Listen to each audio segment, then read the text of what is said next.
एक वेळेस आपल्या निवडक सेवेकऱ्यांसह बाळूमामा पंढरपूरच्या वारीला गेले आणि वारीला गेल्यानंतर वाळवंटात गेल्यानंतर चंद्रभागेत स्नान केलं, पुंडलिकाचं दर्शन घेतलं आणि पुंडलिकाचं दर्शन घेऊन वाळवंटात महागारी येत आहेत. तेवढ्यात रामभाऊ उत्पात नावाची एक व्यक्ती बाळूमामाच्या चरणावरती नतमस्त झाली. त्या व्यक्तीला मामानं विचारलं, नाव काय रे? रामभाऊ उत्पात मला म्हणतात. मला ओळखतोस? नाही ओळखत. माझी तुझी गाठ भेट? नाही. मग कधी बघितलंय? नाही.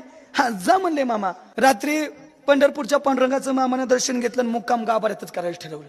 त्यावेळेस मामांच्या लक्षात आलं, दुपारी रामभाऊ नावाची व्यक्ती आपल्या चरणावरती नतमस्त झाली, तिची ना आपली ओळख नाही, त्या व्यक्तीला जरा बोलवावं आणि ओळख भाषा करावी. मामानं आपल्या सर्व सेवेकऱ्यांना पाठवलं, जा पंढरपुरात रामभाऊ उत्पात नावाची जी व्यक्ती त्या व्यक्तीला बोलून घेऊन या. सगळे सेवेकरी गेले. पंढरपुरातल्या रामभाऊ उत्पाताला सांगितलं, मामानं बोलवलंय, मी ओळखत नाही तरी पण बोलवलं, यावं लागेल. मामांकडे रामभाऊ उत्पात आले आणि मामानं त्याला विचारलं, मला ओळखतोस? नाही. दुपारी माझ्या पाया पडलास? नाही पडलो. पंढरपूरच्या पांडुरंगाशिवाय अजून मी कुणाच्या चरणावरती नतमस्त झालो नाही, तुमच्या चरणावरती नतमस्तक होणं शक्य नाही. मामानं विचारलं, नक्की नाही झाला? नक्की नाही झाला. पाठवून दिलं त्याला. मग हे सगळे सेवेकरी मामांच्या चरणावरती नतमस्त झाले. तर मामाच्या चरणाचा सुगंध हा चंदनाचा येत होता. चंदनाचा लेप कुणाच्या कपाळाला आहे?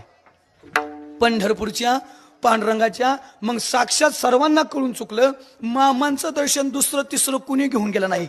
मामांचं दर्शन साक्षात पंढरपूरचा पांडुरंग परमात्मा घेऊन गेला. एवढा मोठा ज्यांचा अधिकार आहे ते संत सद्गुरू बाळूमामा.